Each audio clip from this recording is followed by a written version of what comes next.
কিন্তু এই দুঃখ কষ্ট চেয়েছিলেন কে? মহাভারতের কুন্তী মা। না, মহাভারতের কুরুক্ষেত্রে যুদ্ধ হওয়ার পর হস্তিনাপুরে রাজা হন ধর্মরাজ যুধিষ্ঠির। যুধিষ্ঠির রাজা হওয়ার পর ভগবান আমার রথে চেপে কুন্তী পিসিমাকে ডাকছে, পিসিমা এদিকে শোনো। পিসিমা, তুমি সারা জীবনে কতই না কষ্ট করেছো, কতই না দুঃখ পেয়েছো। পিসিমা, সারা জীবনে তো দুঃখ কষ্ট করার পর আজ তুমি রাজমাতা হয়েছো। তোমার ছেলে হস্তিনাপুরে মস্ত বড় রাজা হয়েছে। পিসিমা, এবার তুমি আমায় বিদায় দাও, এবার আমি যাই।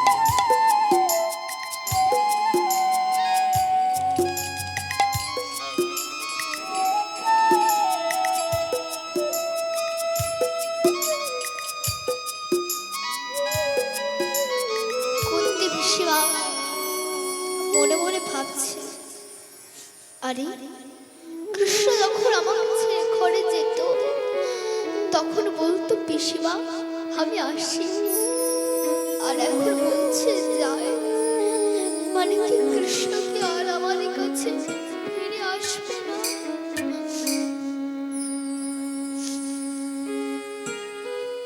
তোমার আসার শব্দের কথা অর্থ কি? সে আবার আসবে, আর যায় মানে সে আর কখনো ফিরে আসবে না। তাই কৃষ্ণ বলছে, পিসিমা আমি যাওয়ার আগে তোমাকে দুটো বর দিয়ে যাব। বলো পিসিমা, তুমি কি বর চাও? তুমি আমার কাছে বর প্রার্থনা করো পিসিমা। পিসিমা বলছে, কৃষ্ণ তুমি আমায় বর দিতে চাও?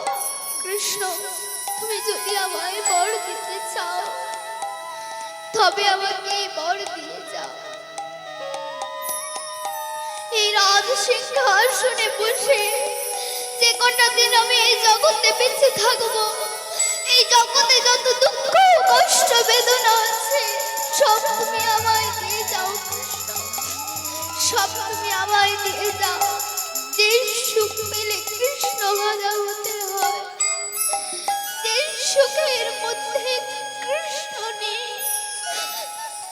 চাই চাই আমি সেই সুখ কৃষ্ণ।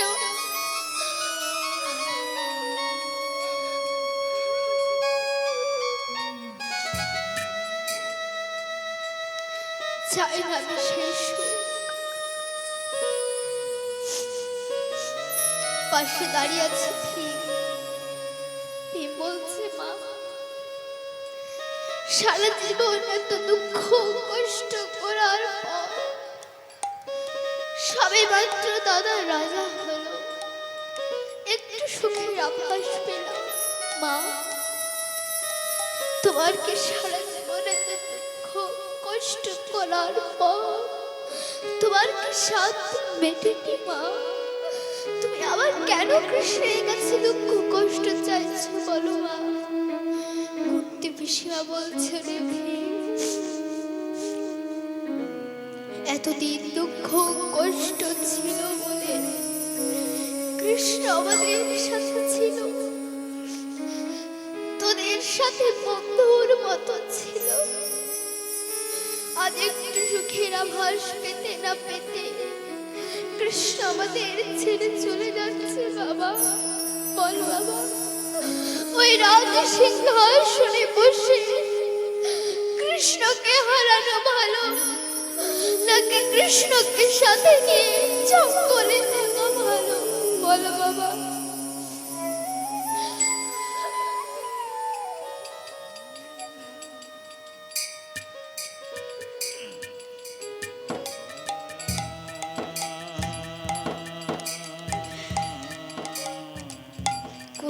পিসমা, যুধিষ্ঠিরকে বলছে, যুধিষ্ঠির নেমে আয় বাবার সিংহাসন থেকে।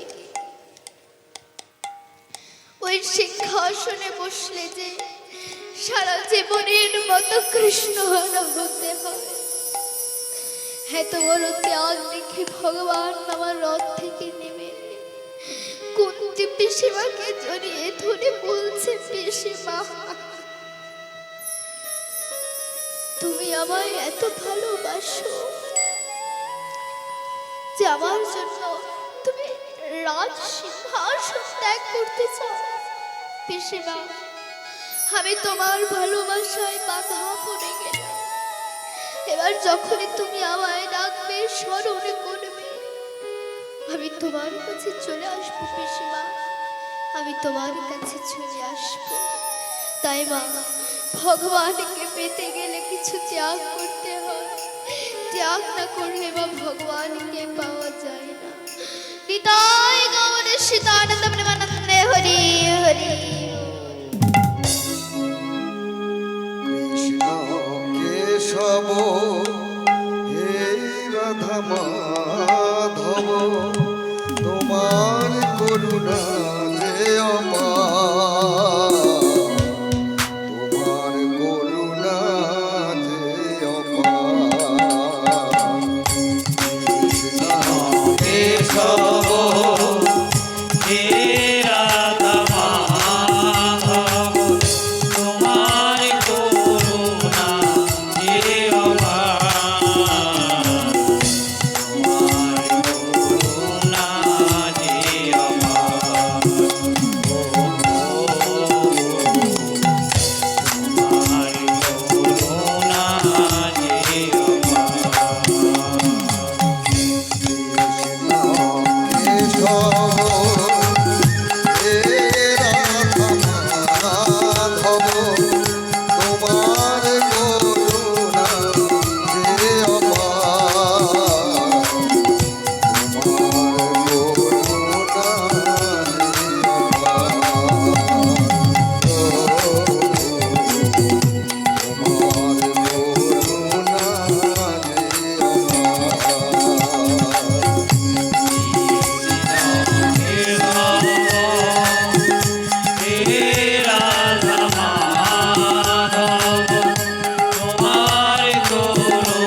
জগতের মাঝারে জগতের গতি তুমি জগতের মাঝারে বহুরূপে প্রকাশিত রয়েছ অগোচরে। জগতের গতি তুমি জগতের মাঝারে বহুরূপে প্রকাশিত রয়েছ অগোচরে। খেলিছ কত খেলা, ওগো লীলালাল গো, ওগো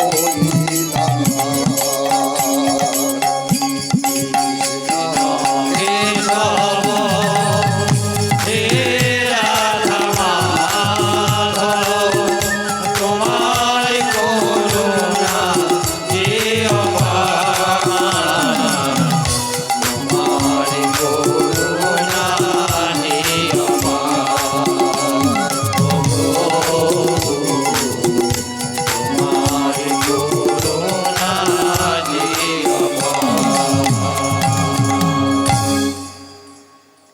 নিতাই গৌর সুদানন্দ প্রেমানন্দে হরি হরি। এবার দেবকী প্রথম সন্তানের জন্ম দিল, আর এই খবর পৌঁছে গেল কংসের কানে। কংস এসে দেবকীকে বলছে, দেবকী দে তোর সন্তানকে আমায় দে বলছি। দেবকী কাঁদতে কাঁদতে বলছে, না আমার সন্তান আমারই থাকবে, আমি কিছুতেই দেব না। কংস তখন বসুদেবকে বললেন, বসুদেব তুই প্রতিজ্ঞাবদ্ধ, দেবকীকে বলো তোমার সন্তানকে আমার হাতে তুলে দিতে বলো বলছি। বসুদেব দেবকীকে বলছে, দেবকী দিয়ে দাও আমাদের সন্তানকে বলছি, দিয়ে দাও। দেবকীর স্বামীর কথা শুনে কাঁদতে কাঁদতে তার সন্তানকে সেই কংসের হাতে তুলে দিলে, আর নিষ্ঠ কংস যখন সেই সন্তানকে দেওয়ালের মধ্যে আছাড় দিয়ে ফেলল। এইভাবে পরপর দেবকীর 6টি সন্তানকে কংস দেওয়ালে আছাড় দিয়ে মেরে ফেলেছে। এবার ভগবান শ্রী হরি আবার যোগমায়াকে স্মরণ করে বললেন, হে দেবী, কংসের অত্যাচারের সীমা ছাড়িয়ে গিয়েছে, তাই অতি শীঘ্র তুমি পৃথিবীতে যাও, আর ওখানে দেবকীর সপ্তম গর্ভের সন্তানকে আকর্ষণ করে রোহিণীর গর্ভে স্থাপিত করো। তারপর আমি পূর্ণরূপে দেবকীর অষ্টম গর্ভের আবির্ভূত হব। যোগমায়া প্রভুর কথা মতো দেবকীর সপ্তম গর্ভের সন্তানকে আকর্ষণ করে রোহিণীর গর্ভে স্থাপিত করলে। এবার শ্রী হরি আমার শঙ্খ চক্র গদা পদ্ম ধারণ করে দিব্য তেজ নিয়ে কংসের কারাগারে বসুদেবের কাছে এলেন। বসুদেব শ্রী হরির দর্শন পেয়ে মগ্ন হলেন, প্রভুর চরণে লুটিয়ে পড়লেন আর বললেন, তুমি এসেছো প্রভু, তুমি এসেছো। কংসের অধর্মের বিনাশ করো প্রভু। তুমি তো শ্রীমদ্ ভগবদ গীতায় বলেছো, যদা যদা হি ধর্মস্য গ্লানি ভবতি ভারত অভ্যুত্থানমধর্মস্য তদাত্মাनं সৃজাম্যহং পরিত্রাণায় সাধূনাং বিনাশায় তদুষ্কৃতং ধর্মসংস্থাপনার্থায় সম্ভবামি যুগে যুগে। নিতাই গৌর হরি। ভবামি যুগে যুগে, সম্ভবামি যুগে যুগে, সম্ভবামি যুগে যুগে, সম্ভবামি যুগে যুগে, সম্ভবামি যুগে যুগে, সম্ভবামি যুগে যুগে। সম্ভবামি যুগে যুগে, সম্ভবামি যুগে যুগে, সম্ভবামি যুগে যুগে, সম্ভবামি যুগে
যখন ধর্মের হানি হয় তখন ভগবান এসে সাধুদেরকে উদ্ধার করে আর দুষ্টদেরকে বিনাশ করে। তাই যেন হয় প্রভু, তাই যেন হয়। ভগবান বসুদেবকে বলেন, শোনো বসুদেব, আমি এখন ছোট্ট শিশু রূপ ধারণ করছি। এখন আমাকে নিয়ে গোকুলে নন্দের গৃহে চলে, আর ওখানে দশদেব কন্যা জন্ম দিয়েছে। তুমি তাকে নিয়ে কারাগারে চলে এসো, আর দেবী যোগ মায় লীলায় তোমাদের সকল প্রকার সাহায্য করবে। এই বলে ভগবান মা আমার ছোট্ট শিশু রূপ ধারণ করলেন।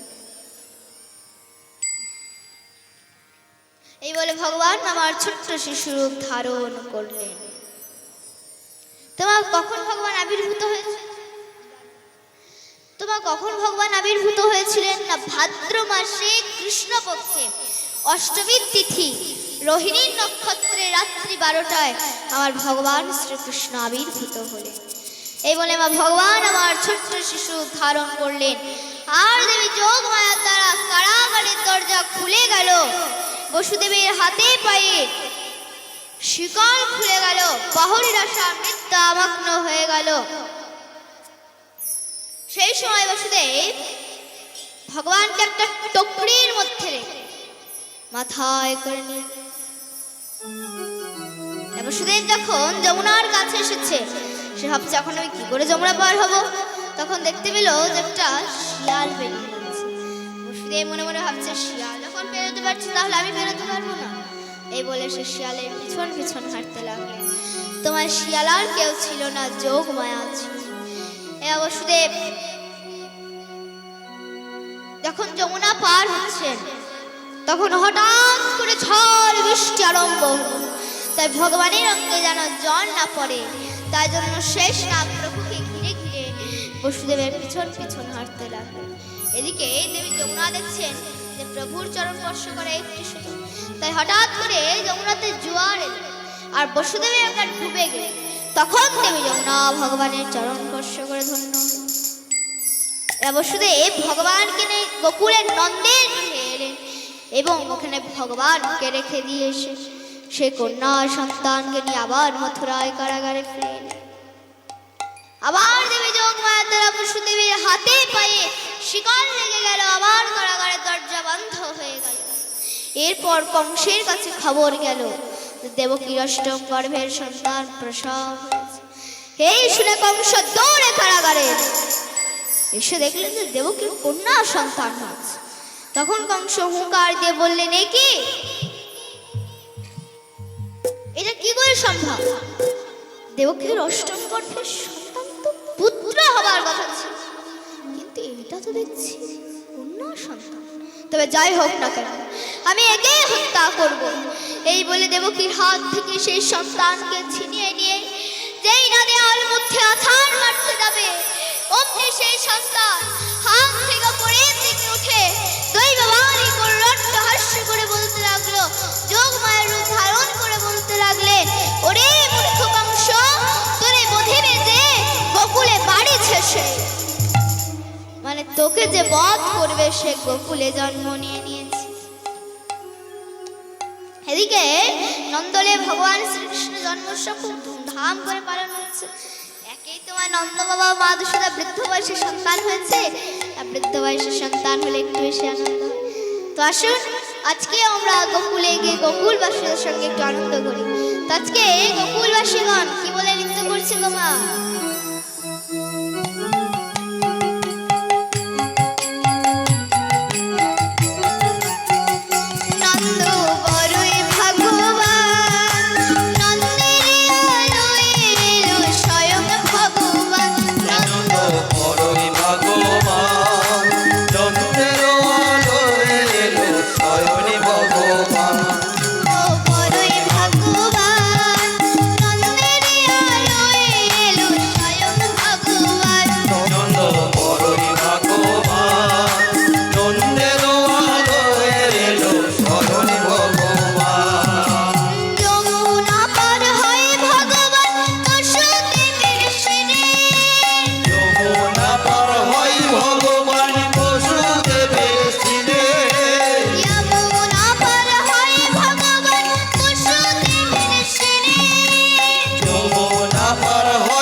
যে আমাকে যে বধ করবে সে গোকুলে আছে।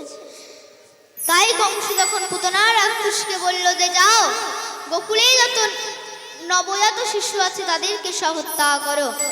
তখন পুতনা তার স্তনে কালকূট বিষ মাখিয়ে এক সুন্দরী রমণীর রূপ ধরে গোকুলে প্রবেশ করল।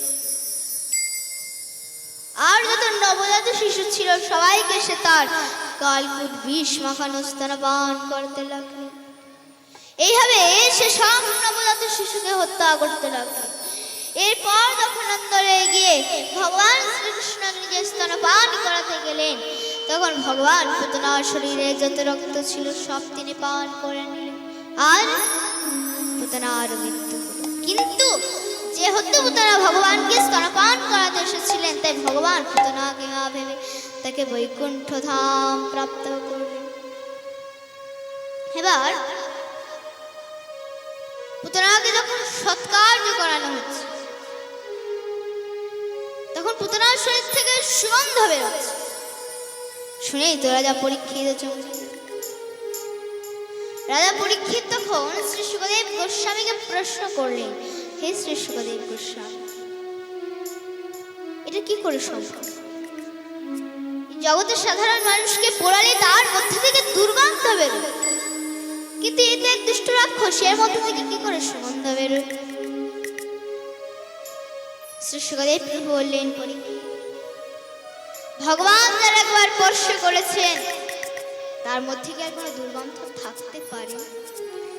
তারপর ভগবান আবার পুতনার স্তনপান করেছেন, পুতনার স্তনকে ভগবান প্রসাদী করেছেন, তাহলে তার মধ্যে কি আর কোনো দুর্গন্ধ থাকতে পারে? তোমায় পুতনাগের জন্ম দিয়েছিলেন এবং নাম কি ছিল? এই পুতনাগের জন্মে বলি মহারাজের কন্যা ছিলেন, নাম ছিল রত্নমালা।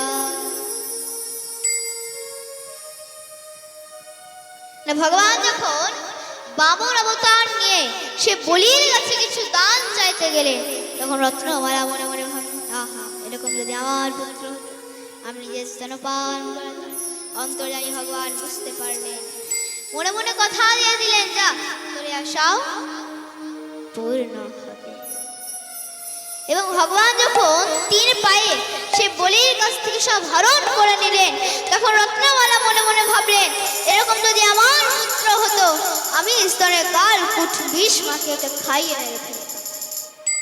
অন্তর্যামী ভগবান বুঝতে পারলেন, মনে মনে কথা দিয়ে দিলেন, যা, তোর আশাও পূর্ণ হবে। তাই এই জন্মে সে রত্নমালা পুতনা হয়ে জন্মগ্রহণ করলেন এবং ভগবান সে পুতনা স্তনপান। এবার কিছুদিন পেরিয়েছে, কৈলাস থেকে মহাদেব এসেছে ভগবানের দর্শন করার জন্য। মহাদেব এসে যখন সে দ্বারের সামনে ডমরু বাজে, কি বলে গো মা, অলক নিরাম বলেই ডমরু বাজিয়েছে। ওখানে এক সখীকে বললে যে আমি একটু নন্দরানীর সঙ্গে দেখা করব, তো তুমি একবার নন্দরানীকে ডেকে নে। সখীটা এক দৌড়ে মাইয়ার কাছে, মাইয়া মাইয়া কাঁদে, এক ডমরুওয়ালা বাবা এসেছে, সে নাকি বলছে তোর সঙ্গে দেখা কর। মা যশোদা বলছে, দেখা করবো বল, শুনেছে ছেলে হয়েছে, তাই মনে হয় বাধাই দিয়ে এসেছে। যা, বাবাজিকে খুব সুন্দর করে দান দক্ষিণা কাপড় চোপড় দিয়ে চলে। সখী বলছে, হ্যাঁ মা, বাবার রঙেও কোনো কাপড় চোপড় নেই, একটা বাঘের ছাল পরে আছে। মা যশোদা বলছে, যা, বাবাজিকে এক থালার মধ্যে একদম জামা কাপড় বস্ত্র দান দক্ষিণা দিয়ে, আর সখী তো এক থালার মধ্যে দান দক্ষিণা কাপড় চোপড় নিয়ে গিয়েছে। এলে বাবা, মা এগুলো তোকে দিয়ে পাঠিয়েছে। বাবুনাথ বলে, নাই সখী, আমাকে দেখি কি তোর ভিখারি বলে মনে হচ্ছে? এসব চাই না, নিয়ে যা, গিয়ে বল আমি একমাত্র নন্দরানীর সঙ্গেই দেখা করব। সখীটা এক দৌড়ে মাইয়া কাছে মাইয়া মাইয়া কা ভাইও কি হলো না ডমরু বাবা বাবা বলছে শুধু তোর সঙ্গেই দেখা কর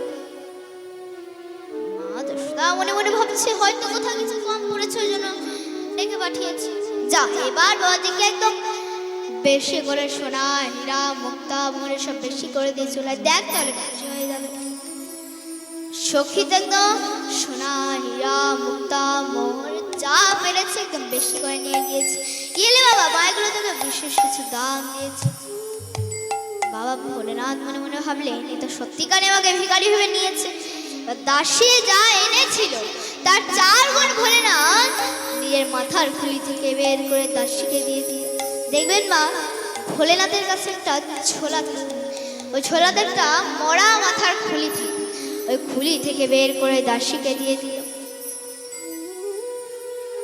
এবার দাসীতে এমন ভয় পেয়েছে এক দৌড়ে মাইয়া কাছে মাইয়া মাইয়া কা ভাইও কি হলো না আমি ওই বাবাজির কাছে আর যাবো না ও তো অনেক বড় তান্ত্রিক তোর ইচ্ছা হয় তুই যে আমি আর যাবো না মা যশোদা মনে মনে ভাবছে তাহলে আমি গিয়ে একবার দেখে আসি মা যখন গিয়েছে মাও তো এমন রূপ এমন স্বরূপ গলার মধ্যে সাপ রয়েছে মুন্ডমালা রয়েছে হাতের মধ্যে বড় ত্রিশূল মাথার মধ্যে বড় জটা অঙ্গে ছায় মেখে আছে মা তো চমকে গেছে কারণ মহাদেবের আসল স্বরূপ হচ্ছে কর্পূরগণম করুণাবতারম সংসারসারম ব্রজবিন্দহার মহাদেব কর্পূরের মতো ফর্সা খুব সুন্দর দেখতে মহাদেব কারণ যারা বৈষ্ণব হয় না তারা ভালো সেরে থাকতে চায় না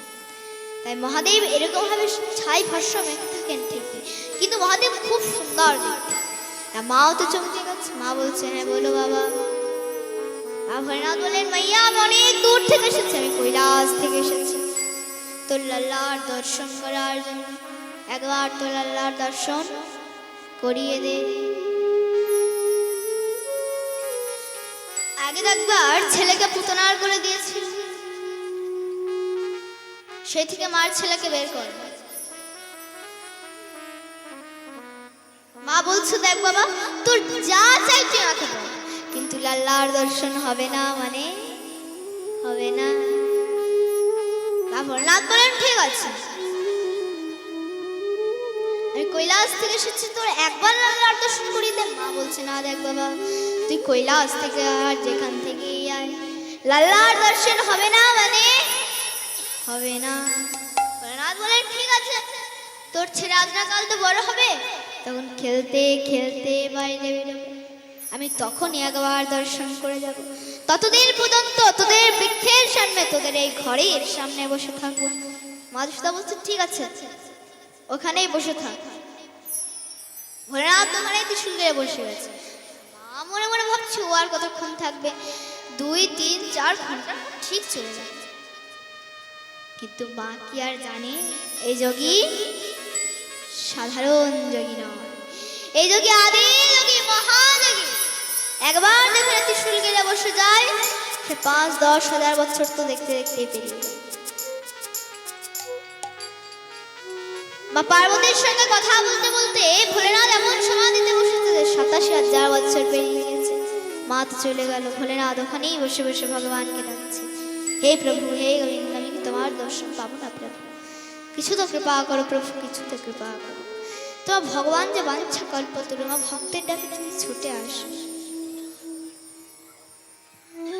ভক্তের ডাকে তিনি ছুটে আসে কিন্তু তাকে ডাকার মতো ডাকতে হবে তখন ভগবান আমাদের কাছে দৌড়ে আসবে ভগবান নিজে প্রতিজ্ঞা করেছে কেউ যদি আমার দিকে 1 পা বাড়ায় তাহলে আমি তার দিকে 100 পা বাড়াবো যদি কেউ আমাকে একবার ডাকে আমি দৌড়ে চলে আসবো কিন্তু তাকে ডাকার মতো ডাকতে হবে কুরুসভায় যখন দ্রৌপদীর বস্ত্র হরণ করা হচ্ছিল মহাভারতের কুরুসভায় যখন দ্রৌপদীর বস্ত্র হরণ করা হচ্ছিল কত মর্মান্তিক ঘটনা দুঃশাসন দ্রৌপদীর চুলের মুঠি ধরে কুরুসভায় নিয়ে এসে ফেলে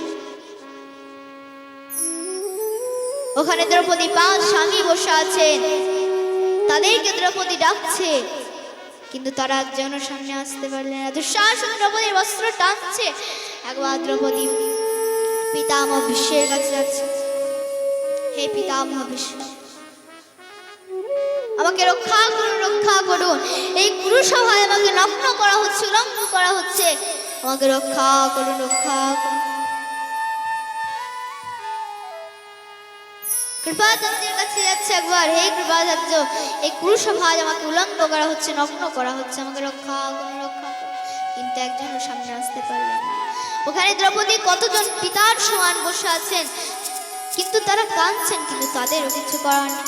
ওখানে ভীম একটা প্রতিজ্ঞা করল, ওরে দুঃশাসন, তুই যে হাত দিয়ে আমার স্ত্রীর চুলে মুঠি ধরে কুরুসভায় নিয়ে এসে ফেললি, তোর হাত যদি আমি কাটতে না পারি তবে আমার নাম ভীম। আর তোর ওই রক্ত দিয়ে যদি আমার দ্রৌপদীর চুল ধরে দিতে না পারি তবে আমার নামও ভীম। আর ওরে দুর্যোধন, তুই যে আমার স্ত্রীকে তোর জাঙ্ঘার উপর বসতে বললি, তোর ওই জাঙ্ঘা যদি আমি ভাঙতে না পারি তবে আমার নামও ভীম। দুঃশাসন দ্রৌপদীর বস্ত্র টানছে।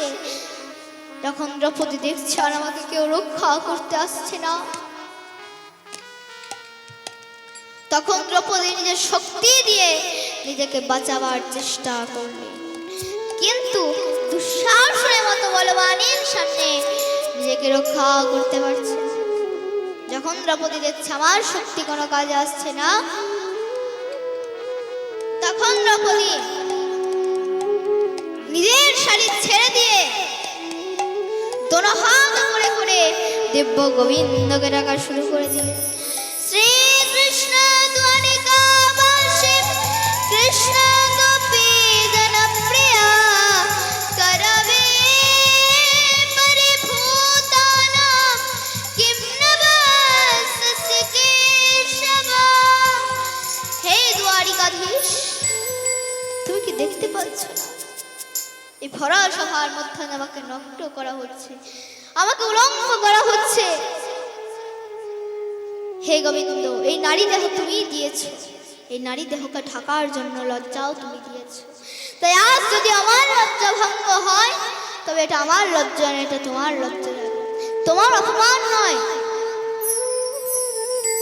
আমার অপমান নয়, তোমার অপমান হবে, কারণ এই নারী দেহ তুমি দিয়েছ। রক্ষা করে, রক্ষা করে, রক্ষা করে।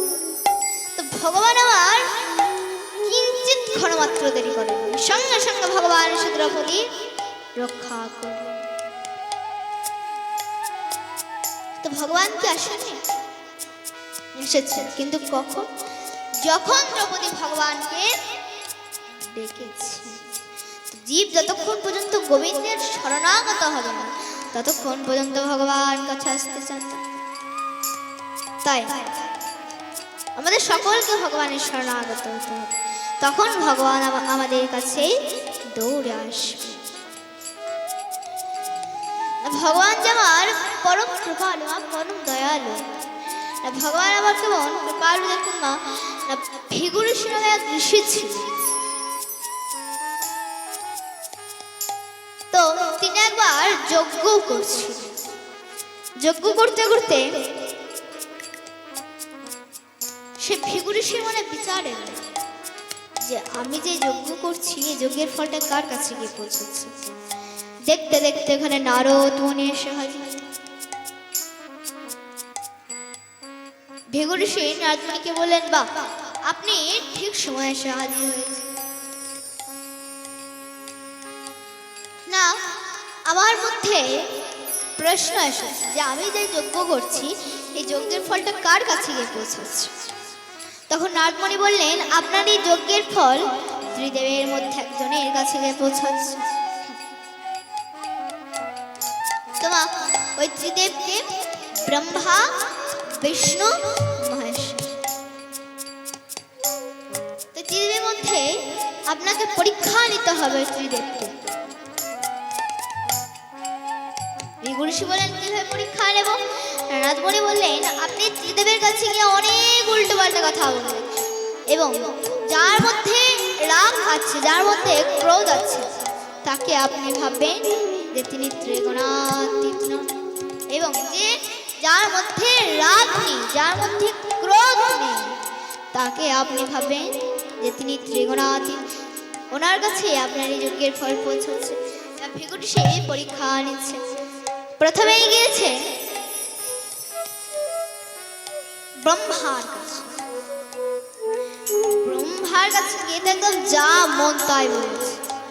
ব্রহ্মা তো একদম রেগে বোম হয়ে গেছে। তখন ভৃগু ঋষি মনে মনে ভাবলেন, না না, ইনি তো ত্রিগুণাতীত নন, কারণ এনার মধ্যে ক্রোধ আছে, এনার মধ্যে রাগ আছে। এরপর ভৃগু ঋষি গেলেন মহেশ্বরের কাছে এবং যেই না দুয়ারে ঢুকতে যাবে, দুই দারোয়ান দাঁড় করে দিয়েছে, নন্দী এবং ভিঙ্গি।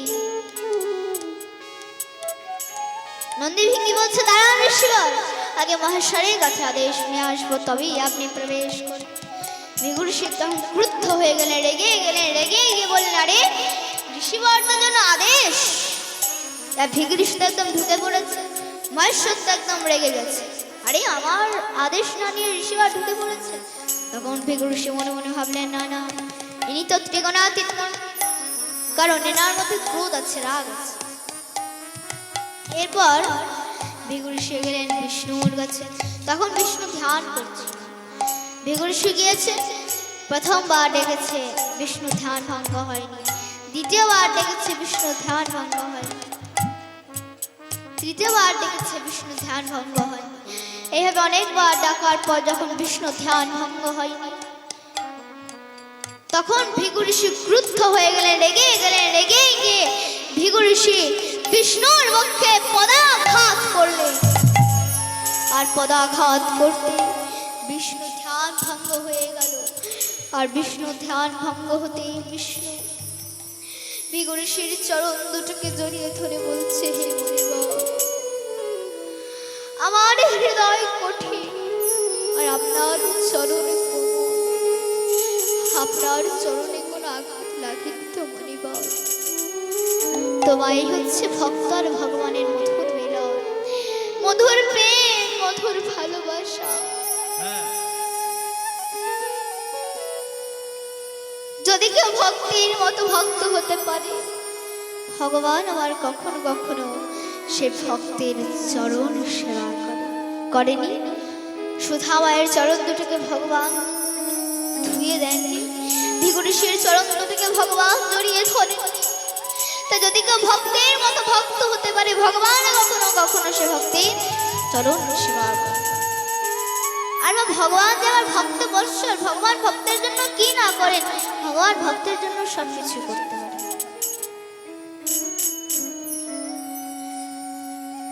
ভগবান ভক্তের জন্য নিজের লক্ষ্মীকে পর্যন্ত সুতবা ব্রাহ্মণকে দান করে দিয়েছিলেন।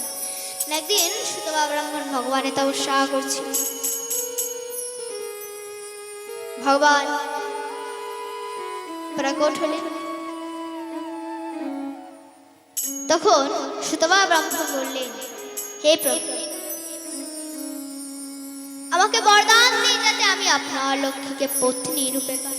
ভগবান বললেন, তথাস্তু। তবে এই যুগে নয়, আগামী দাপুর যুগে যখন আমি শ্রীকৃষ্ণ বৃন্দাবনে লীলা করব, তখন তুমি কৃষ্ণ লীলায় আয়ান হয়ে জন্মগ্রহণ করবে এবং আমার লক্ষ্মী বিশ্বহারী নন্দিনী হয়ে জন্মগ্রহণ করবে এবং তোমার সঙ্গে আমার রাধার বিবাহ। কিন্তু এই খবর যখন মাতা লক্ষ্মীর কাছে গেল, মাতা লক্ষ্মীও তখন ক্রুদ্ধ হয়ে গেল, রেগে গিয়ে বললেন, ওরে মানব, তোর এত বড় সাহস, তুই আমাকে পত্নী রূপে পেতে চাস? তবে আমার গোবিন্দ যখন কথা দিয়েছে, আমার প্রাণনাথ যখন কথা দিয়েছে, তুই তো আমাকে পত্নী রূপে পাবেই ঠিকই, কিন্তু আমি তোকে দিলাম অভিশাপ, তুই হবি নপুংসক। তাই আয়ান রাধারানীকে বিবাহ করেছিলেন ঠিকই, কিন্তু আয়ান ছিল নপুংসক। ভগবান ভক্তের জন্য কি না করে, ভগবান ভক্তের জন্য সবকিছুই করে। আর মা ভগবান শুধু একটা জিনিসে বাধা পড়ে যান, হচ্ছে ভক্তের প্রেম ভক্তি। এই প্রেম ভক্তির দ্বারা মা ভগবান বাধা পড়ে যান, বাধা পড়েনি। মা দশরথ যখন ছোট্ট গোপালকে খোলের মধ্যে বাঁধতে যাচ্ছে, তখন দেখছে দড়িদ আঙুল। আবার যখন জয়েন করে বাঁধতে যাচ্ছে, তখন দেখছে আবার দড়িদ আঙুল ছোট। এইভাবে বাঁধতে না পেরে মা দশরথ যখন কান্না আরম্ভ করে দিয়েছে, তখন ভগবান আর থাকতে পারলেন না। তখন ভগবান বাঁধা পড়ে গেলেন। তাই মা ভগবান শুধু একটা জিনিসে বাঁধা পড়ে যান, সহ্য ভক্তের প্রেম ও ভক্তি। আর মা ভগবান শুধু দুটো জিনিস সহ্য করতে পারেন না, সহ্য ভক্তের অহংকার আর ভক্তের চোখে জল। যখন ভক্তের মনে অহংকার জন্ম নেয়, তখন ভগবান ভক্তের অহংকারকে ছিন্ন ভিন্ন করে দেন। তাই মা ভগবান এখানে একটা কথা বলেছেন, দিয়ে ধর দেখি মন কেড়ে নিতে কতক্ষণ। তোমার কোটি কোটি টাকা থাকতে পারে, কিন্তু মরে যেন কোনো অহংকার না থাকে। কারণ ভগবান খানিকক্ষণের মধ্যে তোমার এই ধন সম্পত্তি নিয়ে নিতে পারে। আর ভক্ত যখন মা দুই নয়ন অশ্রু ধরিয়ে ভগবানকে ডাকে, তখন ভগবান আর থাকতে পারেন না, তখন ভগবান সে ভক্তকে দর্শন দেয়। তাই মা ভগবান শুধু দুটো জিনিস সহ্য করতে পারেন না, সহ্য ভক্তের অহংকার আর ভক্তের চোখের জল। নিতাই গৌর হরি বল। তাই মা আমাদের ভক্তের মতো ভক্ত হতে হবে না। আমরা গৌরলীলার এক মহান ভক্তের কথা অনেকে শুনেছি, অনেকে জানিও। তিনি কে? শ্রীবাস পণ্ডিত। না মহাপ্রভু প্রত্যেক দিন শ্রীবাসের অঙ্গনে হরিনাম করে, শ্রীবাস মহাপ্রভুর সাথে হরিনাম করে। একদিন শ্রীবাস মহাপ্রভুর সাথে হরিনাম করছে। হরিনাম করতে করতে শ্রীবাসের কানে যেন কান্নার আওয়াজ এলো, যে কে যেন কাঁদছে। শ্রীবাস ঘরের ভিতর গিয়ে দেখছে যে মালিনী কাঁদছে। মালিনীকে বলছে, মালিনী তুমি কাঁদছো কেন? মালিনী বলছে, স্বামী আমাদের একমাত্র সন্তান আমাদের ছেড়ে চলে গিয়েছে স্বামী। শ্রীবাস বলছে, মালিনী ও যদি আমাদের সন্তান হতো, ও তো আমাদের কাছে থাকতো মালিনী। ও যার সন্তান, ও তার কাছে চলে গিয়েছে মালিনী। তুমি কেঁদো না মালিনী, তুমি যদি কাঁদো তাহলে মহাপ্রভুর নামে যে বিঘ্ন ঘটবে। দেখুন মা, কত বড় ভক্ত হলে এমন ত্যাগ করা যায়। এই বলে মা শ্রীবাস মালিনীকে চুপ করিয়ে আবার মহাপ্রভুর সাথে হরিনাম করতে লাগলেন। হরিনাম করতে করতে মহাপ্রভু বলছে, শ্রীবাস আজ আমি তোমার ঘরে হরিনাম করছি ঠিকই, কিন্তু আমি আনন্দ পাচ্ছি না কেন? শ্রীবাস তোমার ঘরে কি কোনো অমঙ্গল হয়েছে? শ্রীবাস শ্রীবাস বলছে, প্রভু আপনি আমার ঘরে স্বয়ং হরিনাম করেন আর আমার ঘরে অমঙ্গল। প্রভু যার ঘরে মঙ্গলময় হরি ভক্তগণকে সঙ্গে লয়ে হরিনাম করে, তার ঘরে কি কোনো অমঙ্গল হতে পারে? প্রভু না না প্রভু, আমার ঘরে কোনো অমঙ্গল হয়নি। পাশ থেকে এক ভক্ত হরিনাম করতে করতে বললেন, প্রভু শ্রীবাসের একমাত্র সন্তান কিছুক্ষণ আগে মারা গিয়েছে। কি শ্রীবাস, তোমার সন্তান মারা গিয়েছে? তুমি একবার আমাকে বললে না শ্রীবাস? এই বলে মা মহাপ্রভু সে শ্রীবাসের ছেলের কাছে গেলেন এবং মহাপ্রভু বললেন, বাবা তুই এত অল্প বয়সে মা বাবাকে ছেড়ে চলে গেলি। মহাপ্রভু কিছুক্ষণের জন্য সেই সন্তানকে প্রাণ দান করলেন। আর সে সন্তান প্রাণ দান করতে সে সন্তান উঠে বসে বললেন, কেই আমার মাতা, কেই আমার পিতা, কেই পুত্র, হে প্রভু তুমিই আমার সব, তুমিই আমার মাতা, তুমিই আমার পিতা, তুমিই বন্ধু, তুমিই সখা। এই বলে সবার দেহ ত্যাগ করল। তাই এইভাবে আমাদের ভক্তির মতো ভক্ত হতে হবে, আমাদের ভগবানের শরণাগত হতে হবে। না ভগবান তো ভক্তদের পাত্র বুঝে কৃপা করে। কিন্তু রাধারানী কোনো পাত্র দেখে না। একবার যদি হা রাধা বলে তার শরণাগত হয়, রাধারানী সরাসরি সে ভক্তকে কৃপা করে না। এইভাবে রাধারানী আর ভক্তকে কৃপা করেছিলেন। দেখুন মা, এটা বৃন্দাবনে ঘটে গিয়েছিল, একদম সত্য ঘটনা। না, বৃন্দাবনে বর্ষানায় একজন শেঠজি বসবাস করত। তো সেই শেঠজির কোনো অভাব ছিল না।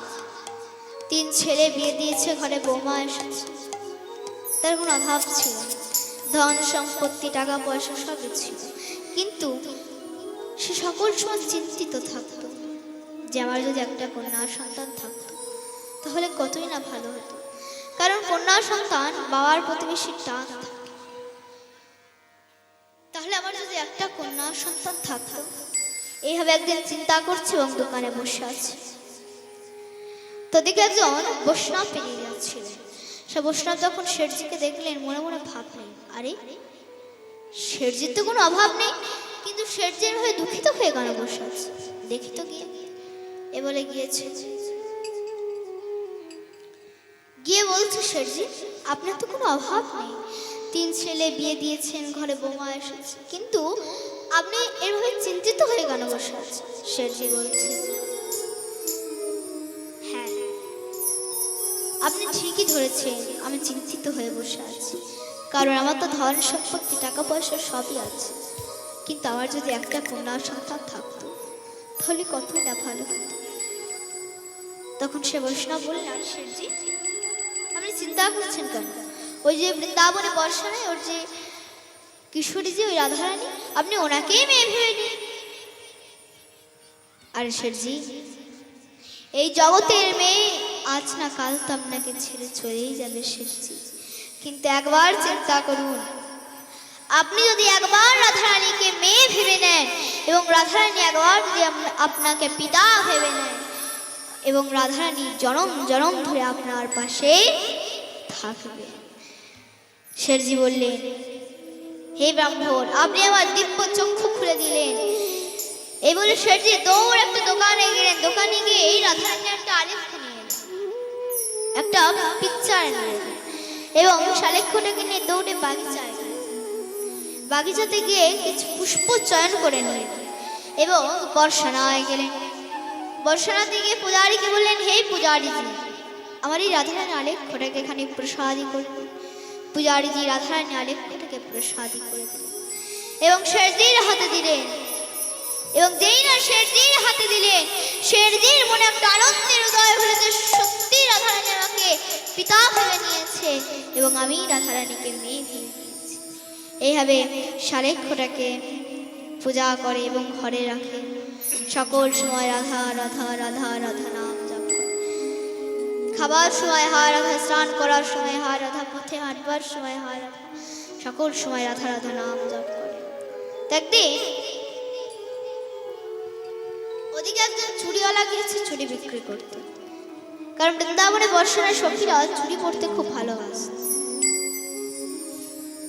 ওদিকে একজন চুড়িওয়ালা গিয়েছে। চুড়িওয়ালা যখন সেই শেঠজিকে দেখেছে, শেঠজির কাছে গিয়ে বললেন, শেঠজি আপনার তো 3 ছেলে 3 বৌমা, ওই 3 বৌমার মধ্যে যদি কেউ চুড়ি পরতে চায়, আপনি যদি আমাকে আদেশ দেন, আমি নিশ্চয়ই আপনার গৃহে যেতে পারি এবং ওই 3 বৌমাকে চুড়ি পরিয়ে দিয়ে আসতে পারি। শেঠজি বলছে, ঠিক আছে যাও এবং এসে আমার কাছে পয়সা নিয়ে নেবে। চুড়িওয়ালা গিয়েছে চুড়ি পরাতে। সে 3 বৌমাকে ডাক দিয়েছে। 3 বৌমা ঘর থেকে বেরিয়ে এসেছে। আর সবাই তো চুড়ি পরেছে। এবং এরপর যখন চুড়িওয়ালা সব গুটিয়ে বাটিয়ে নিয়ে যেতে যাবে, পিছন থেকে এক ছোট্ট বালিকা চুড়িওয়ালার পিছন ধরে ডাকছে, চুড়িওয়ালা তুমি আমার বাড়ির সবাইকে চুড়ি পরালে, কিন্তু তুমি আমাকে চুড়ি পরাবে না চুড়িওয়ালা? আমি তো এই বাড়ির মেয়ে। চুড়িওয়ালা বলছে, মা নিশ্চয়ই তোমাকে চুড়ি পরাবো মা, এসো এসো চুড়ি পরো। এই বলে মা চুড়ি পরিয়ে দিয়েছে। দেখুন মা, আজ স্বয়ং রাধারানী সে চুড়িওয়ালার হাতে চুড়ি পড়ছে ছোট্ট বালিকার রূপে এসে। এবার চুড়িওয়ালা শেঠজির কাছে গিয়েছে, শেঠজি এবার আমাকে পয়সা দিন। এবার শেঠজির 3 বৌমার চুড়ির দাম দিয়ে দিয়েছে যা যা লাগবে। চুড়িওয়ালা বললেন, শেঠজি আমার তো পয়সা বেশি লাগবে। শেঠজি বললেন, কেন তুমি চুড়ির দাম বাড়িয়ে দিয়েছো নাকি? চুড়িওয়ালা বলছে, না না শেঠজি, আমি চুড়ির দাম বাড়াবো কেন? কারণ আপনার গৃহে তো 4 জন চুরি পড়েছে। 4 জন? 4 জন কোথা থেকে এলো? আমার তো 3 ছেলে 3 বৌমা, এর মধ্যে থেকে আবার 4 জন কোথা থেকে এলো? না না, চুড়িওয়ালা মিথ্যে কথা বলছে। চুড়িওয়ালা মিথ্যে কথা বলে আমার কাছ থেকে বেশি পয়সা নিচ্ছে।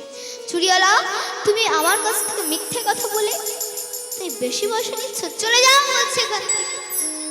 এবারে খুব খুব অপমান করলেন এবং চুড়িওয়ালা খুব দুঃখিত হয়ে চলে গেলেন। সেই রাতে যখন শেঠজি শয়নে ছিলেন, মানে ঘুমাচ্ছিলেন, রাধারানী আমার প্রকট হয়ে বললেন, পিতা, যেদিন থেকে তুমি আমাকে মেয়ে ভেবে নিয়েছো সেদিন থেকে আমি তোমাকে পিতা ভেবে নিয়েছি। কিন্তু পিতা, আজ তুমি এটা কি করলে? তুমি আমার বাড়ি, তুমি 3 বৌমার চুরির দাম দিলে, কিন্তু তুমি আমার চুরির দাম দিলে না পিতা। আমি কি তোমার মেয়ে নয়?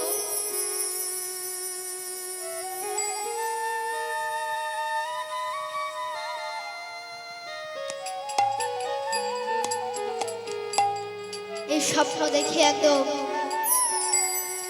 শেঠজি ঘুম থেকে উঠে হাও মাও করে কাঁদতে লাগলেন এবং সে বললেন, এটা আমি কি করলাম? আমি এটা বুঝতে পারলাম না যে স্বয়ং রাধারানী আমার ঘরে স্বয়ং এসে চুরি পড়ে গিয়েছে এবং সেদিন যে অর্থ সঞ্চয় করেছিল শেঠজি এক পুটুলির মধ্যে বেঁধে চুড়িওয়ালার কাছে গিয়ে বলছেন, চুড়িওয়ালা, তুমি ভাগ্যবতী যে তুমি স্বয়ং রাধারানীকে চুরি করেছো।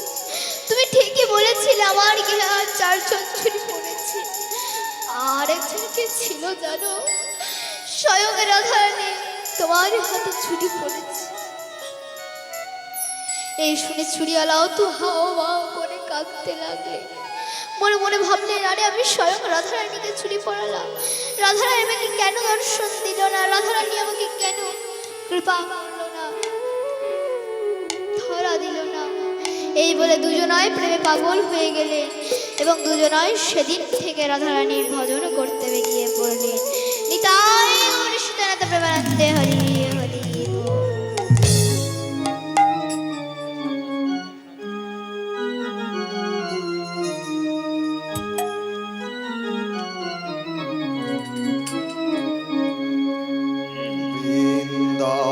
বৃন্দাবনের বনে বনে তোমার নাম কি লেখা, আবার কবে আসবে রাধা, কবে হবে দেখা। বনে বনে বনে তোমার নাম কি লেখা, আবার কবে আসবে রাধা, কবে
জেগে আছে তোমার চরণ রেখা আমার ঘরে আসবে রাধা হবে হবে দেখা বৃন্দাবনে মনে তোমার নাম লেখা আবার ঘরে আসবে রাধা হবে হবে দেখা আজ তুমি নাই প্রাণের রাধা, তাই তো আমি দুঃখী। দিবানিশি তোমায় ডাকি তাই তো আমি সুখী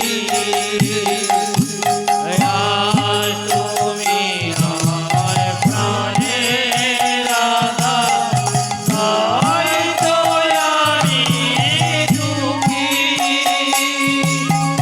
দিবানিশি তোমায় ডাকি তাই তো আমি সুখী আজ তুমি নাই প্রাণের রাধা, তাই তো আমি দুঃখী। দিবানিশি তোমায় ডাকি, তাই তো আমি দুঃখী। আজ তুমি নাই প্রাণের রাধা তাই তো আমি দুঃখী দিবানিশি তোমায় ডাকি তাই তো আমি সুখী ভরা দুধ দিয়েছ তুমি, করেছ আমায় একা।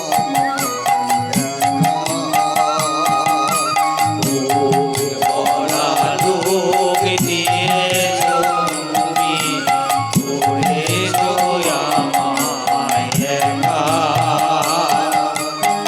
আবার করে আসবে রাধা হবে হবে দেখা বৃন্দাবনে মনে মনে তোমার নাম লেখা আবার করে আসবে রাধা হবে হবে দেখা আবার করে আসবে রাধা হবে হবে দেখা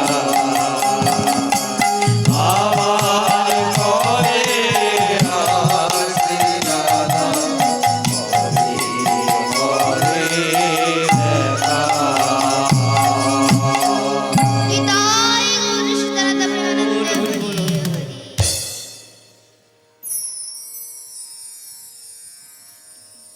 তাই মা ভগবান যে বাঞ্ছা কল্পতরু ভক্তের ডাকে তিনি ছুটে আসেন। এদিকে ভগবান কি করেছে? ভগবান আমার কান্না শুরু করে দিয়েছে। মা যশোদা কোলে নিয়ে দুগ্ধ পান করাচ্ছেন, দোলনায় দোলাচ্ছেন, কিন্তু কোনো মতে এই আল্লাহর কান্না বন্ধ হয় না। সখী বলছে, মাইয়া একটা কথা বলবো না। কি কথা? না, আমাদের এই দুয়ারের পাশে ওই যে তান্ত্রিক, ওই যোগী বসে আছে, ওই মনে হয় আল্লাহর ওপর কিছু জাদু টোনা করে দিয়েছে। শুনেই তো মা একদম খেপে গেছে। বাচ্চার যদি কিছু হয় মা কি আর সহ্য করতে পারে? সঙ্গে সঙ্গে মা একদম টেনে গেছে, "এই বাবা, তোকে যে বললাম আমার আল্লাহর দর্শন হবে না, আর তুই এখানে বসে বসে আমার আল্লাহর উপর জাদু টোনা করছিস?" ভোলেনাথ হাত জোর করে বললেন, "মাইয়া, আমি জাদু টোনা করছি তোর আল্লাহর উপর?" তো লাল্লা যে আমাদের থেকে সংসারের সব থেকে বড় জাদুঘর, তার জাদুতেই আমরা সবাই মোহিত হয়ে আছি, তার জাদুতেই গোটা ব্রহ্মাণ্ড নাচছে। তাহলে তারপর আমাদের জাদু চলবে? মা দুষ্টা বলছে তাহলে আমার ছেলে কান্না কেন বন্ধ হচ্ছে না? ভোলেনাথ বললেন দেখ দেখ মাইয়া, তো লাল্লাকে নিয়ে আয়, আমি একদম ভালো ঝাড়ফুঁক, একদম কৈলাস থেকে শিখে এসেছি, একদম ভালো করে ঝাড়ফুঁক করে দেবো, দেখবি তো লাল্লার কান্না বন্ধ হয়ে গেল।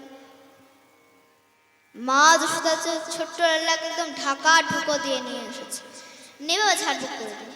ভোলেনাথ বললেন দেখ মাইয়া, এরকম করে ঝাড়ফুঁক হয় না, ঝাড়ফুঁকের নিয়ম ঝাড়ফুঁক করে মুখের মধ্যে ফু মারতে হয়। ততক্ষণ না মুখের মধ্যে ফু মারবো না ততক্ষণ পর্যন্ত মন্ত্রের কোনো কাজ করবে না। কি করতে হবে? দেখো মুখ থেকে কাপড়টা সরাতে হবে। অনেক জোর করার পর যেই না মা যশোদা লাল্লার মুখ থেকে কাপড়টা সরিয়েছে, শ্রী কৃষ্ণ চন্দ্রমা দেখেই একদম ভোলেনাথ মোহিত হয়ে পড়েছে। মনে মনে গোবিন্দকে প্রণাম করেছে, প্রণাম করে 2-4 বাপ ফু দিতেই ভগবান একদম খিলখিল করে হাসতে লেগেছে। দেখেই তো মা যশোদা আনন্দে ভরে গেলেন। বারে বাবা, তো ঝাড় বুকে তো দেখছি অনেক দম আছে, বল তোর কি চাই? তুই যা চাইবি তোকে আমি তাই দেবো। ভোলেনাথ বলেন যে চাইবো তাই দিবি তো? একদম গ্যারেন্টি, যা চাইবি তোকে আমি তাই দেবো। ভোলেনাথ বললেন তাহলে একবার তোর লাল্লার চরণ দুটো আমার মাথায় ঠেকিয়ে দে।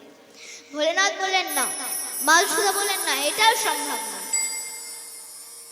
লাল্লাকে স্পর্শ করা যাবে না, মানে যাবে না।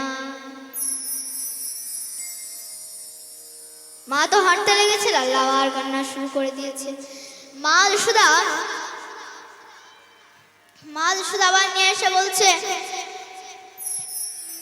দেখ না বাবা, লাল্লা আবার কান্না শুরু করে দিয়েছে,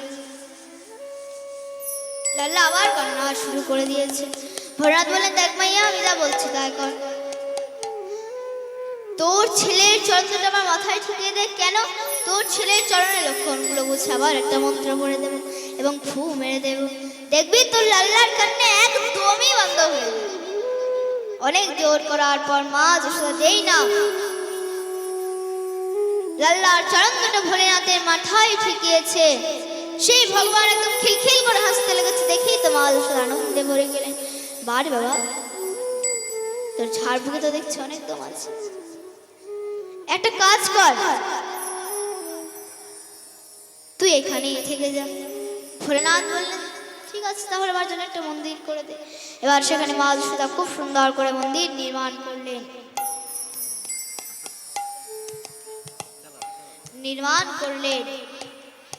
এবং ভোলেনাথ ওখানে বিরাজমান রয়ে গেলেন। নাম হলো চিন্তাহরণ।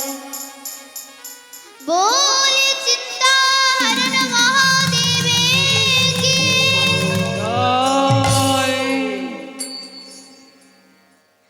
এবার ভগবান আরো একটু বড় হয়েছে এবং ভগবানের মুখ থেকে প্রথম কথা বেরিয়েছে। আর প্রথম কথা বেরোতে ভগবান প্রথমেই ডেকেছে মাইয়া।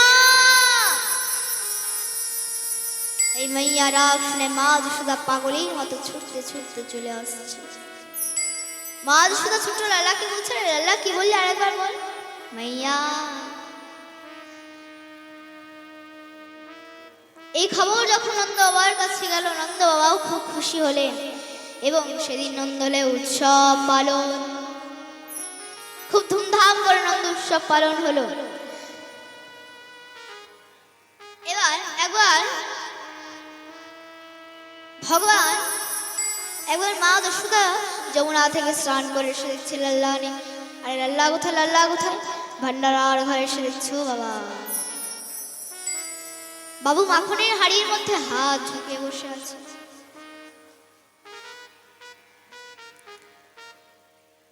মা যশোদা বলছে, লাল্লা তুই মাখনের হাড়ির মধ্যে হাত ঢুকে বসে আছিস কেন? ছোট্ট লাল্লা বলছে, মাইয়া কি হয়েছে জানিস? তুই যে আমার হাতে সোনা হীরা মুক্তা এসব পরে রাখিস না, এর মধ্যে থেকে আমার হাত গরম হয়ে যায়, তাই নয় হাড়ির মধ্যে হাত ঢুকে হাত ঠান্ডা করছিলাম। মা যশোদা বলছে, আচ্ছা হাত ঠান্ডা করছিস ঠিক আছে, আর পেট ঠান্ডা করে দিস না, মাখন খেলে অপচ হয়ে যাবে, ঠিক আছে? কোনো চিন্তা করো না। আবার মা যশোদা যমুনা থেকে স্নান করে এসে দেখছে লাল্লা নেই। আর লাল্লা কোথা ভান্ডার আর ঘরে এসে দেখছো বাবা, বাবু এখন মাখন খাওয়া শুরু করে দিয়েছে। মা যশোদার কাছে গিয়ে লাল্লার কানটাকে ধরেছে, এই লাল্লা, তোকে যে বারণ করেছিলাম ননি না খেতে, মাখন না খেতে, তবুও তুই মাখন খাচ্ছিস, তবুও তুই ননি খাচ্ছিস।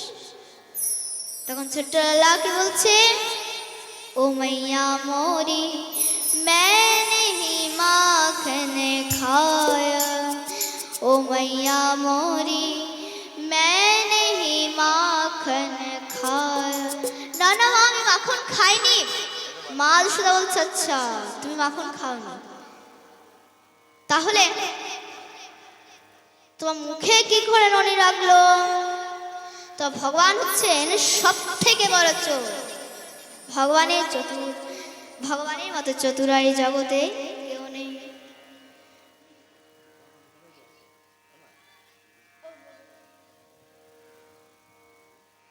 ভগবানের মতো চতুর আর কেউ এই ব্রহ্মাণ্ড নেই। তাই মা যশোদা বলছে, আচ্ছা তাহলে তোমার মুখে কি করে ননি লাগলো? ছোট্ট লাল্লা বলছে, মাইয়া কি হয়েছে জানিস? তখন মা যশোদা বলছে, আচ্ছা তাহলে তোমার হাতে কি করে ননি লাগলো? ছোট্ট লাল্লা বলছে, মাইয়া কি হয়েছে জানিস? আমি যখন সকালে ঘুরতে ঘুরতে ভান্ডার ঘরে এসে দেখলাম যে ননির হাঁড়ির মধ্যে পিঁপড়ে লেগে গেছে। আমি মনে মনে ভাবলাম আমিও তো ঘরের মালিক, আমার হাতে কোনো কাজ নেই, তাই বরং বসে বসে পিঁপড়েগুলোই বেছে নিই।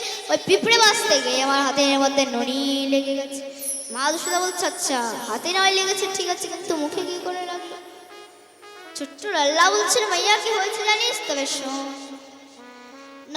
ওই ছোট পিঁপড়ের মধ্যে একটা বড় পিঁপড়া হাত দিয়ে উঠতে উঠতে উঠতে উঠতে উঠতে উঠতে উঠতে আমার মুখে চলে এসেছে। ওটাকে সরাতে গিয়ে আমার মুখের মধ্যে নড়ি লেগে গেছে। ভগবান হচ্ছেন সব থেকে বড় চোর, চোর অগ্রগণ্য পুরুষম নমামি। ভগবান কি চুরি করেন? ভগবান ভক্তদের চিত্তকে ভগবান চুরি করে নেন, তাতেও ভগবান শান্তি হয় না। তখন ভগবান কি বলেছেন, করো এই বন্ধু বিচ্ছেদ। তোমার আত্মীয় স্বজন পরিবার বন্ধু বান্ধব সবার সঙ্গে তোমার বিচ্ছেদ ঘটিয়ে দেব, এবং সব হারা হয়ে যখন তুমি আমার স্মরণে আসবে তখন আমি তোমাকে বলবো, হ্যাঁ চলে এখন সময় হয়ে গিয়েছে। তো ছোট্ট লাল্লা বলছে, এই পিঁপড়াটাকে সরাতে গিয়ে আমার মুখের মধ্যে নড়ি লেগে গেছে। মা যশোদা ছোট্ট লাল্লাকে বুকের মধ্যে জড়িয়ে ধরে বলছে, লাল্লা তোর জন্য এত 56 ব্যঞ্জন রন্ধন করে, এগুলো কি তোর ভালো লাগে না? শুধু ননির মধ্যে পড়ে থাকিস, মাখনের মধ্যে পড়ে থাকিস। ছোট্ট লাল্লা বলছে, মাইয়া তুই আমার যতই 56 ব্যঞ্জন রন্ধন করিস না কেন, তার মধ্য থেকে আমার রুচি হয় না। আর রুচি একমাত্র মাখনের মধ্যে হয়, ননির মধ্যে হয়। এবার গোপীরা দেখতেই থাকে যে লাল্লা সবসময় শুধু মাখনের মধ্যে পড়ে আছে, ননির মধ্যে পড়ে আছে। একদিন গোপীরা মনে মনে ভাবলেন, না আমরা যদি ছোট্ট লাল্লাকে আমাদের ঘরে নিয়ে এসে একবার যদি ননি খাওয়াতে পারতাম। অন্তর্যামী ভগবান বুঝতে পারলেন, মনে মনে কথা দিয়ে দিলেন যা তোদের আশা পূর্ণ হবে। ভগবান আরো একটু বড় হয়েছেন, খেলতে খেলতে বাইরে বেরিয়েছে। গোপীরা বলছে, লাল্লা শোন শোন। লাল্লা বলছে, না আমি যাবো না, মা বকবে। আরে লাল্লা শোন, আরে না আমি যাবো না, মা বকবে। গোপীরা বলছে, বকবে না, তুই আমাদের কাছে আয়। লাল্লা বলছে, না আমি যাবো না, মা বকবে। গোপীরা বলছে, মাখন দেব। যেই বলেছে মাখন দেব সেই রাবুর দৌড়ে চলে গিয়েছে। মানে মা যার যে বিষয় এলো, ভগবান মাখন সেবা করতে ভালোবাসে, যেই না মাখনের কথা শুনেছে একদম দৌড় লাগিয়ে দিয়েছে।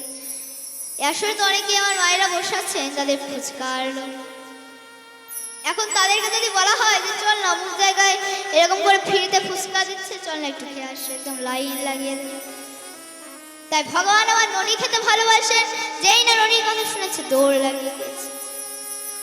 গোপীরা একদম কোলে নিয়ে দরজা বন্ধ করে চুমুক টুমুক একদম একাকার করেছে। এখন ছোট্ট লাল্লাকে মাখন খাওয়ানো শুরু করে দিয়েছে।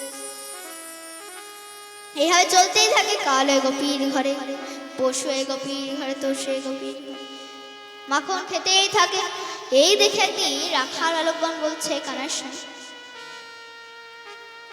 আচ্ছা তুই সবার ঘরে ননি খেয়ে খেয়ে বেড়াস, আর আমরা বেটা দেখতে থাকবো, আমাদেরকেও নিয়ে যেতে হবে। কানাই বলছে ঠিক আছে চলো। নিয়ে গিয়েছে, এক গোপীর ঘরে গিয়ে উপস্থিত হয়েছে, গোপীকে ডাক দিয়েছে। গোপী দৌড়ে এসেছে।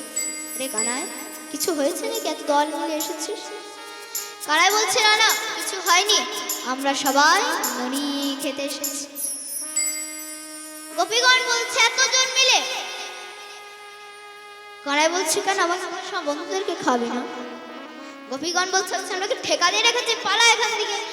যেই বলেছে পালা, সেই রাখাল তো খুব দুঃখিত হয়ে ফিরে চলে গেল। এক বৃক্ষের নিচে বসে আছে, লাল্লা গিয়েছে। লাল্লা বলছে কি রে এভাবে দুঃখিত হয়ে বসে আছিস? রাখাল বালকগণ বলছে কানাই আমাদের কপাল মনে হয় আর ননি নেই। কানাই বলছে কোনো চিন্তা করিস না, ঘি যদি সোজা আঙুলে না ওঠে আঙুল বেঁকা করতে হবে। না কি করবি কানাই, আমরা সবাই চুরি করে ননি খাবো। রাখাল বালকগণ বলছে কিন্তু কানাই চুরি করা তো পাপ।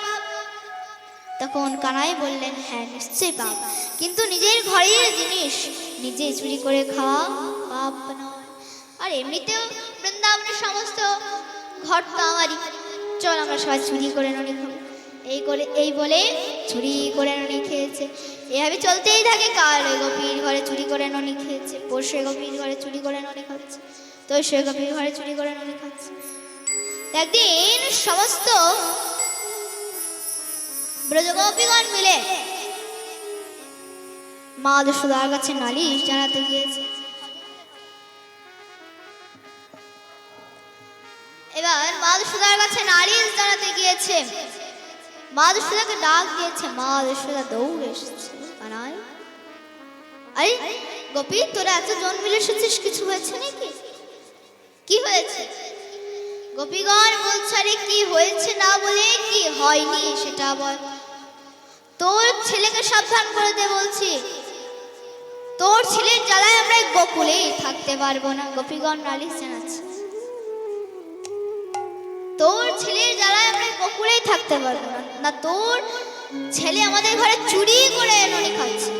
কিন্তু মা যশোদা যেটা বিশ্বাস করতে চাইছে, মা যশোদা বলছে আচ্ছা যার ঘরে 9 লাখ গাভী সে তার ঘর ছেড়ে দিয়ে তোদের ঘরে খেতে যাবে? গোপীগণ বলছে আচ্ছা তাহলে আমি কি মিথ্যা বলছি? দেখ তুব্বা দেবীকে জিজ্ঞাসা কর, দেখ কি বলছে। তীর্থা দেবীকে জিজ্ঞাসা কর, দেখ কি বলছে। কেন সবাইকে জিজ্ঞাসা কর, দেখ কি বলছে।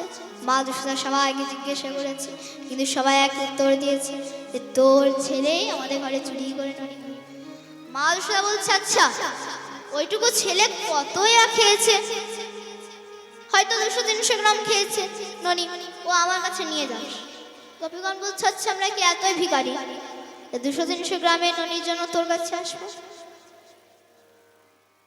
তোর ছেলে একা খায়নি, রাখাল বালকগণদেরকে নিয়ে গিয়েছে, তাতেও পোষায়নি, সঙ্গে করে বাঁদর গুলোকে রেখে নিয়ে গিয়েছে, তাতেও পোষায়নি, আর সাথে হাঁড়ি গুলোকে ভেঙে নিয়ে এসেছে। তাহলে বল এত জ্বলন কি আমাদের সহ্য হয়? মা যশোদা বলছে আচ্ছা তাহলে একটা কাজ করিস না, ওই ননি হাঁড়িটাকে উঁচুতে ঝুলিয়ে রেখে দিবি। গোপীগণ বলছে আমরা তাও করে দেখে নিয়েছি, ওই একজনের উপর একজন, তার উপর একজন, তার উপর একজন চেপে চেপে চেপে চেপে ননি হাঁড়িটা পেরে নেয়। মা যশোদা বলছে তাহলে একটা কাজ করিস, ওই ননির হাঁড়িটাকে অন্ধকার ঘরে রেখে দে। গোপীগণ বলছে আমরা তাও করে দেখে নিয়েছি, না তোর ছেলে যখন চুরি করতে যায় তোর ছেলের অঙ্গ থেকে নীলমণির মতো আলো বেরোয়, আর তাতে ঘর আলো হয়ে যায়। তোর ছেলে দেখতে কালো কিন্তু জগতে আলো। মা যশোদা বলছে আচ্ছা তাহলে একটা কাজ করিস আমার লাল্লা যখন চুরি করতে যাবে তুই লুকিয়ে বসে থাকবি, যেই না ননি হাড়িটাকে নিতে যাবে সেই তুই খপ করে গিয়ে ধরবি, তারপর একটা খড়ে বেঁধে দিবি, তারপর আমাকে ডেকে নিয়ে যাবি। বলে আমরা তাও করে দেখে নিয়েছি। একদিন আমি লুকিয়ে বসেছিলাম, তোর ছেলে যেই না চুরি করতে গিয়েছে আমি কে খপ করে ধরেছি, যেই না একটা খড়ের মধ্যে বেঁধেছি, ও বাবা বাবু নিজে নিজেই খুলে নিয়েছে। আবার বাঁধছি, আবার খুলে নেয়, আবার বাঁধি, আবার খুলে নেয়। তো ছেলে কি বলে জানিস সখী, তুই বাঁধতেও জানিস। আমি বললাম না কিভাবে বাঁধে? তো ছেলে কি বলে জানিস সখী, তুই আমার জায়গায় দাঁড়া, আমি তোকে বেঁধে দেখাচ্ছি কিভাবে বাঁধতে হয়। কারণ আমার মা তো মাঝে মাঝে বাঁধে, আমার বাঁধার অভ্যাস আছে। আমি ভুলি ভালি গোয়ালি নিয়ে পুচকুর কথা মতো দাঁড়িয়ে গিয়েছি খোলের মধ্যে। আমাকে একদম শক্ত করে বেঁধে দিয়েছে। তোর ছেলে কি বলে জানিস সখী, বুঝে গেলে কিভাবে বাঁধে? আমি বললাম হ্যাঁ বুঝে গেলাম, এবার খুলে দে। তখন তোর ছেলে কি বলে জানিস সখী, একটা কথা তো আমি বলতেই ভুলে গিয়েছি। না কি কথা? আমার মা আমাকে বাঁধতে শিখিয়েছে, খুলতে শেখায়নি। তাহলে বল এত জ্বলন কি আমাদের সহ্য হয়? দেখবি মা যশোদা ছোট্ট লাল্লাকে মনে মনে ভাবছে, মা যশোদা একদিন মনে মনে ভাবছে যে ধুর, ছেলেটাকে ঘরে রাখলে এর ঘর ওর ঘর চুরি চুরি ননি খাবে, চুরি করে ননি খাবে। তার চেয়ে বলো আমি তো নিত্য যমুনাতে স্নান করতে যাই, আমি বরং লাল্লাকে নিয়ে যাই। এবারে নিয়ে গিয়েছে, ওখানে অনেক রাখার বেলা পর খেলা করছিল, ওখানে লাল্লা খেলা আরম্ভ করে দিয়েছে। এদিকে মা যশোদা যমুনা থেকে স্নান করছে। দেখতে দেখতে ওখানে ধরিত্রী মাতা প্রকট হলেন, পৃথিবী মাতা প্রকট হলেন। পৃথিবী মাতা হাত জোর করে বললেন, হে প্রভু, আমি আজ খুবই আনন্দ পেলাম, ধন্য হয়ে গেলাম যে আপনি আপনার ওই শ্রীচরণ আমার পক্ষে রেখেছেন হে প্রভু। কিন্তু আপনাকে সেবা দেওয়ার মতো আমার তো কিছু নেই প্রভু। বলুন প্রভু, আমি আপনার কি সেবা দিতে পারি? কারণ সেবা দেওয়ার মতো আমার কাছে এমন কিচ্ছু নেই প্রভু। ভগবান বললেন, পৃথিবী, হে মাতা, আপনার কাছে কেন নেই? নিশ্চয়ই আছে। এই যে মাটি, ওই মাটি আমি নৈবেদ্য হিসাবে সেবা করব। এই বলে মা ভগবান আমার এক টুকরো মাটি নিয়ে খাওয়া আরম্ভ করে দিয়েছে। রাখাল বেলকম দেখতে রাখাল বেলকম দৌড়ে গিয়েছে, মাইয়া মাইয়া তেরে লাল্লা নে মাটি খায়। মা যশোদা দৌড়ে এসেছে, রে কানাই মাটি খেয়েছিস? ছোট্ট লাল্লা বলছে, না না আমি মাখন খাইনি। মা যশোদা বলছে, মিথ্যা কথা বলছিস? রাখাল বেলক কি মিথ্যা কথা বলবে? হা কর। যেই বলেছে হা কর, সেই লাল্লা হা করতে গোটা ব্রহ্মাণ্ড ভগবান মা যশোদাকে দর্শন করালেন। আর দর্শন করতেই মা যশোদা ওখানে মূর্ছিত হয়ে পড়ে গেলেন। ভগবান আমার দেবী যোগ মায়াকে স্মরণ করে বললেন, হে দেবী, আমি যে মাকে গোটা ব্রহ্মাণ্ড দর্শন করালাম, এইগুলো তুমি সব ভুলিয়ে দাও। কারণ মায়ের মধ্যে যদি ভাগবত জ্ঞান হয়ে যায়, তাহলে আমি আর বাৎসল্য রূপে আনন্দ করতে পারবো না। যোগমায়া তো সব ভুলিয়ে দিলেন, যোগমায়া তো সব ভুলিয়ে দিলেন। এবং মা যশোদা ছোট্ট লাল্লাকে ঘরে নিয়ে এসেছে। মনে মনে ভাবছে, ধুর, ছেলেটাকে ননি খাওয়া ছাড়লাম, তা আবার মাটি খাওয়া শুরু করে দিল। তারপরে এর ঘর ওর ঘর চুরি করে ননি খায়।